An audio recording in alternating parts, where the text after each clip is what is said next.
আজকে নবম দশম শ্রেণীর গণিত বইয়ের পরিসংখ্যান অর্থাৎ অনুশীলনী 17-এর 10 নম্বর অঙ্কে বলা হয়েছে অজীব রেখা এবং গণসংখ্যা বহুভুজ অঙ্কনের জন্য। এখন আমরা শুধুমাত্র অজীব রেখা অঙ্কন কিভাবে করতে হয় সেটা শিখব। এখানে যে পাঠ্য বইয়ে সারণীটি দেওয়া হয়েছে সেই সারণীটি এখানে আমরা উঠিয়ে রেখেছি। সারণীতে কি দেওয়া আছে? শ্রেণীব্যাপ্তি এবং গণসংখ্যা। এখন অজীব রেখা অঙ্কনের জন্য সারণীতে যে পরিবর্তন আনতে হয় সেটা হচ্ছে যে অবিচ্ছিন্ন শ্রেণীব্যাপ্তি এবং ক্রমযোজিত গণসংখ্যা, এই দুইটা কলাম এখানে সংযুক্ত করতে হয়। তো আমরা এখানে দেখো ছকটা করেছি, এইভাবে ছকটা করতে হবে যে শ্রেণীব্যাপ্তি যেটা দেওয়া আছে সেটা আমরা উঠিয়েছি যে 31 থেকে 40, 41 থেকে 50, 50 থেকে 61, 61 থেকে 70, 71 থেকে 80, 81 থেকে 90, 91 থেকে 100। এখন অবিচ্ছিন্ন এটা আমরা অতিরিক্ত করেছি, আর গণসংখ্যা তো দেওয়াই আছে আর কি। অবিচ্ছিন্নটা আমরা করেছি, দেখো এখানে যে 31 থেকে 40 ছিল আমরা 30 থেকে 40 করেছি, 40 থেকে 50 করেছি, 50 থেকে 60, 60 থেকে 70, 70 থেকে 80, 80 থেকে 90, 90 থেকে 100। এখন অবিচ্ছিন্ন করার প্রয়োজনীয়তা কি? প্রয়োজনীয়তা এইটাই যে এখানে একটু খেয়াল করো যে 31 থেকে 40, কিন্তু এইখানে 41 থেকে 50, তাহলে এখানে 40-এ শেষ হলো প্রথম শ্রেণীব্যাপ্তির উচ্চ সীমা, কিন্তু দ্বিতীয় শ্রেণীব্যাপ্তির নিম্ন সীমা 41 থেকে শুরু হলো, তাহলে 40 থেকে শেষ, 40-এর শেষ, 41 থেকে শুরু, তাহলে 40 থেকে 41 পর্যন্ত এইখানে একটু গ্যাপ মনে হচ্ছে। কিন্তু অবিচ্ছিন্নতা এসে দেখো যে 30 to 40 অর্থাৎ 30 থেকে 40, 40-এ শেষ, 40 থেকে 50, এই দ্বিতীয় শ্রেণীর নিম্ন সীমা আবার 40, আর প্রথম শ্রেণীর উচ্চ সীমা কিন্তু 40, তাহলে 40-এ শেষ, 40-এ শুরু, তাহলে এখানে কিন্তু কোনো গ্যাপ থাকছে না, এইটাই হলো অবিচ্ছিন্ন। 50-এ শেষ, 50 থেকে শুরু, 60-এ শেষ, 60 থেকে শুরু, 70-এ শেষ, 70 থেকে শুরু, 80 শেষ, 80 থেকে শুরু, 90-এ শেষ, 90 থেকে শুরু, এইটাই হলো অবিচ্ছিন্ন। এখন যেভাবে অবিচ্ছিন্ন এখানে করা হয়েছে অন্যভাবেও কিন্তু করা যায়। অন্যভাবে কিভাবে করা যায় সেটা একটু তোমাদের আমি জানার জন্য বলতেছি। সেটা হলো এই যে উচ্চ সীমা 40 আর নিম্ন সীমা 41, এই 40 আর 41 যোগ করতে হয়। তাহলে 40 আর 41 যদি আমরা যোগ করি তাহলে কত হয়? 81। এই 81-কে তুমি যদি 2 দিয়ে ভাগ দাও, 81-কে যদি আমরা 2 দিয়ে ভাগ করি তাহলে কত হয়? 40.5 হয়। তাহলে এই 40.5 তখন এইখানে 40.5 হবে এবং এইখানেও এই 40.5 হবে।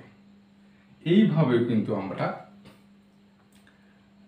তোমার অবিচ্ছিন্ন শ্রেণীব্যাপ্তি করতে পারি।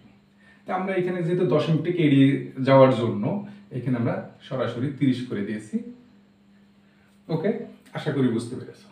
এবার গণসংখ্যা তো দেওয়াই আছে। এবার ক্রমযোজিত গণসংখ্যা তোমরা এর আগেও অনেকবার করেছো, তাহলে আবার এখানে দেখো যে গণসংখ্যার প্রথম শ্রেণীর গণসংখ্যা যত, ক্রমযোজিত প্রথম শ্রেণীর ক্রমযোজিত সংখ্যা একই হবে, অর্থাৎ এখানে 6। এবার 6 এর সাথে 8 যোগ করতে হয়, তাহলে অর্থাৎ 6 আর 8 যোগ করলে 14, 14 সাথে এই 10 যোগ করলে 24, দেখো এখানে 24, 24 আর এই 12 যোগ করে এখানে 36 হবে, 36 আর এই 5 যোগ করে 41, 41 আর 7 যোগ করে 48, 48 সাথে এই 2 যোগ করে 50। এইভাবে আমরা ক্রমযোজিত গণসংখ্যা বের করব। এরপরে যে কাজটি করতে হবে সেটা হলো আমরা যেহেতু অজীব রেখা গ্রাফ পেপার অঙ্কন করতে হয়, এই গ্রাফ পেপারের এক অক্ষ ওয়াই অক্ষ আগে আমাদের নির্ধারণ করে নিতে হবে। দেখো এখানে আমরা বোর্ডে দেখিয়েছি, এটা হলো এক্স ও এক্স ড্যাশ এক্স অক্ষ, ওয়াই ও ওয়াই ড্যাশ ওয়াই অক্ষ। এইভাবে এক অক্ষ ওয়াই অক্ষ গ্রাফ পেপারে ঠিক করে নিতে হয়। আর কি করতে হয়? এই যে ক্ষুদ্রতম যে ঘরগুলো আছে, বর্গাকার এই ক্ষুদ্রতম ঘরগুলো, এই এক অক্ষ বরাবর এক ঘর সমান একক ধরতে হয়। কত? এক ঘর সমান 2 একক ধরবা নাকি 1 একক ধরবা, একটা হিসাব করতে হয়। আর একটা হচ্ছে ওয়াই অক্ষ বরাবর একইভাবে প্রতি ক্ষুদ্রতম যে বর্গের বাহুর দৈর্ঘ্যগুলো আছে, এই ক্ষুদ্রতম ঘরগুলোকে এক ঘর সমান 1 একক ধরবা নাকি এক ঘর সমান 2 একক ধরবা, এরকম একটা বিষয় হিসাব করে লিখে দিতে হয়। এখন এক ঘর সমান 1 একক অথবা এক ঘর সমান 2 একক, এই হিসাবটা লিখতে গিয়ে অনেকের একটু ভাষাগত দিক ভুল হয়ে যায়, যার কারণে সহজ উপায় হচ্ছে যে এই কথাটি আমরা লিখবো যে উভয় অক্ষের সুবিধা মতো একক নিয়ে, তাহলে আর আমাদের কোনো ঝামেলা নেই। যে আমার সুবিধা মতো একক নিয়ে আমি কাজটি করব। তাহলে উভয় অক্ষে সুবিধা মতো একক নিয়ে এক চক্ষ বরাবর অবিচ্ছিন্ন শ্রেণীব্যাপ্তি। তাহলে আমরা এই এক চক্ষ বরাবর এখানে যে অবিচ্ছিন্ন শ্রেণীব্যাপ্তি বের করেছি সেই শ্রেণীব্যাপ্তি অবিচ্ছিন্ন শ্রেণীব্যাপ্তি, আর কি ওয়াই অক্ষ বরাবর ক্রমযোজিত গণসংখ্যা। এখানে যে ক্রমযোজিত গণসংখ্যা বের করা হয়েছে সেটা হলো এই ওয়াই অক্ষ বরাবর ক্রমযোজিত গণসংখ্যাটা নিতে হবে। আচ্ছা, আর আরেকটি কাজ যে 0 থেকে 30, এখানে আমাদের কিন্তু অবিচ্ছিন্ন শ্রেণী ব্যাপ্তির প্রথম শ্রেণীর নিম্ন সীমা হচ্ছে 30। তাহলে 0 থেকে 30 পর্যন্ত তো আমাদের জায়গা আছে, ঘর রয়েছে, সেইটা বোঝানোর জন্য আমরা এখানে কি করছি, ভাঙ্গা চিহ্ন ব্যবহার করছি। আমরা এখানে ভাঙ্গা চিহ্ন ব্যবহার করব। আচ্ছা, এই কথাটুকু কিন্তু তোমাকে লিখে দিতে হবে। এরপরে আমরা বিন্দুগুলো কিভাবে বসাবো সেটা আমরা দেখব। যে আমরা এক চক্ষ বরাবর কি বলেছি, অবিচ্ছিন্ন শ্রেণী ব্যাপ্তি। তাহলে দেখো এই অবিচ্ছিন্ন শ্রেণী ব্যাপ্তিটা কিন্তু লিখতে হবে। তাহলে এখানে আমরা 0 থেকে 30 এইখানে একটি ঘর ফাঁকা রেখে দেব, যে 30 টু 40 অর্থাৎ 30 থেকে 40, 40 থেকে 50, 50 60, 60 থেকে 70, 70 থেকে 80, 80 থেকে 90, 90 থেকে 100, এই শ্রেণী ব্যাপ্তিটা আমরা কিন্তু এখানে এইভাবে বসিয়ে দেব। আর এখানে দেখো এগুলা গণনার সুবিধার্থে তোমাদের গ্রাফ পেপারে বা আমি এখানে করেছি, দেখো এখানে আলাদা কালারের দাগটা দিয়েছি, অর্থাৎ এইখান থেকে এই পর্যন্ত 5টি করে ক্ষুদ্রতম ঘর রয়েছে। তোমার গ্রাফ পেপারেও কিন্তু এই মোটা দাগের মাঝখানে 5টি করে ঘর রয়েছে গণনার সুবিধার জন্য। তাহলে এরপরে আমরা এই দিকে দেখো 0 থেকে এটা 5টি ক্ষুদ্রতম ঘর আছে, এই জন্য 5 লিখেছি। তারপরে এই পর্যন্ত 10টি আছে, 10 লিখেছি। 15, 20, 25, 30, 35, 40, 45, 50 পর্যন্ত আমরা এখানে দেখিয়েছি। এখন প্রথম শ্রেণীর ক্রমযোজিত গণসংখ্যা কত, 6। তাহলে প্রথম শ্রেণীর যে উচ্চ সীমা কত, 30 টু 40 অর্থাৎ 30 থেকে 40, এই উচ্চ সীমা বরাবর কিন্তু বিন্দুটি দিতে হবে। অর্থাৎ এখানে একটু লক্ষ্য করো, 40 উচ্চ সীমা। গণনার সুবিধার থেকে যে দাগগুলো দেওয়া, দেখো এই লাল দাগটা পর্যন্ত 5। তাহলে আমাদের কত দরকার, 6 বা 6। তাহলে এর উপরে এইভাবে আমরা বিন্দুটি দিয়ে দেবো। দেখো এই 40 বরাবর 6 পর্যন্ত উপরের দিকে উঠে গেল।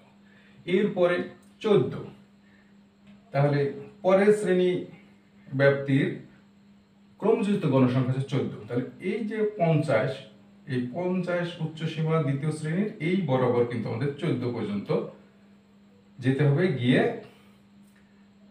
বিন্দুটি বসাতে হবে। তাহলে এই দাগটি দেখো সুবিধার জন্য এই নীল দাগ পর্যন্ত কিন্তু 15, তার নিচে একটি ঘর,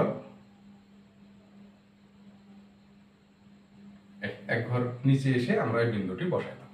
এরপরে 60, এর কত 24, তাহলে এই বরাবর দেখো এই যে 20, যে 25, এই যে দাগ বরাবর এটা 25, তাহলে 25 থেকে একটা ঘর নিচে চলে আসো, অর্থাৎ এই যে এখানে দেব এটা হলো 24।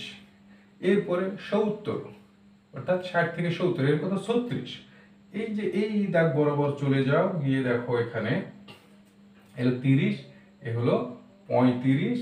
তাহলে 35-এর পরে আরো একটি ঘর উপরে উঠে আমরা বিন্দুটি দেব, এই হয়ে গেল আমাদের 36। এরপরে শ্রেণী 70 থেকে 80, 80-এর কত 41। তাহলে এই যে এই দাগ বরাবর নীল দাগটি বরাবর আমরা চলে যাব উপরের দিকে, এই যে 40, এই পর্যন্ত 40, তার উপরে এক ঘর গিয়ে আমরা এই বিন্দুটি দিব, এই হলো 41। এরপরে 80 থেকে 90, এটা কত 48। তাহলে এই যে নীল দাগ বরাবর আমাদের গণনার সুবিধার্থে কিন্তু এই কালার করা হয়েছে, চলে যাব আমরা এই পর্যন্ত, অর্থাৎ এই যে 45। তাহলে এটা আমাদের দরকার কত 48, তাহলে 45-এর উপর আর 3টি ঘর চলে যাব, 45, 46, 47, 48, এই যে এটা হলো 48। এরপরে লাস্ট যে শ্রেণীটি সেটা হচ্ছে 90 থেকে 100, কত 50। তাহলে এই যে আমাদের 100, এই বরাবর চলে যাব আমরা উপরের দিকে 50, এই যে 50 আমাদের লাস্ট ঘরটি রয়েছে 50 বরাবর, এই যে এখানে আমরা চলে যাব। এখানে জায়গার স্বল্পতার কারণে এর থেকে বেশি করা সম্ভব হয়নি। এই যে বিন্দুগুলো আমরা বসালাম, এই বিন্দুগুলো সুন্দর করে আমরা স্কেল দিয়ে যোগ করে দেব। তাহলে আমরা যোগ করে দিই, এই বিন্দুটি এর সাথে যোগ করে দাও, তারপরে এই বিন্দুটি এর সাথে যোগ করে দাও, এই বিন্দুটির সাথে যোগ করে দাও, এই বিন্দুটির সাথে যোগ করে এইভাবে আমরা যোগ করে দেব। এখন এই বিন্দুগুলো কিন্তু আমরা পেয়েছি, তাহলে এই অবস্থা রাখলে চলবে না। তাহলে কি করতে হবে, এই যে এই রেখাটিকে, এই যে আগের শ্রেণীর যে উচ্চসীমা অর্থাৎ 30 কিন্তু এই শ্রেণীর নিম্ন সীমা, কিন্তু আগের শ্রেণীর এবার উচ্চসীমা, এইখানে স্পর্শ করে দিতে হবে এক্স অক্ষের সাথে, এই পর্যন্ত দিতে হবে আমাদের। এই হবে আরেকটা কি কথা বলেছিলাম, যে এই যে এবার দেখো 0 থেকে 30 পর্যন্ত, এইটা বোঝাতে আমরা ভাঙা চিহ্ন ব্যবহার করছি। তো ভাঙা চিহ্ন এইভাবে আমরা ভাঙা চিহ্ন করে দেবো, এই হচ্ছে ভাঙা চিহ্ন করে দেবো। ভাঙা চিহ্ন অন্যভাবে দেওয়া যায়, এই জায়গাটায় তুমি এইভাবেও করে দিতে পারতে আর কি, আর এখানে আমরা দিলাম এইভাবে, সমস্যা নেই। তাহলে এই অঙ্কিত রেখাটি হলো অজীব রেখা। আশা করি তোমরা বুঝতে পেরেছ। ধন্যবাদ সবাইকে।